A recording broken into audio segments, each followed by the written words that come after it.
আগামীর বাংলাদেশে দলের নাম মার্কা দেখে ভোট না দিয়ে যার কথা ও কাজের মিল রেখে দেশ করার লক্ষ্যে কাজ করছে তাদেরকে ভোট দেওয়ার আহ্বান জানিয়েছেন জাতীয় নাগরিক পার্টি উত্তরাঞ্চলের মুখ্য সংগঠক সার্জিস আলম।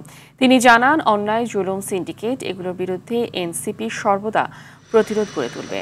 পঞ্চগড়ে দেবীগঞ্জ বিজয় চত্বরে পথসভায় তিনি এসব কথা বলেন।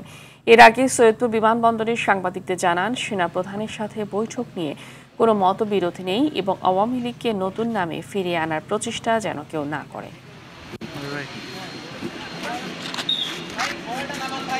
যে নতুন বাংলাদেশ আসছে, এখানে দলের নাম দেখে কিংবা কোনো মার্কা দেখে কেউ আর ভোট দিবে না।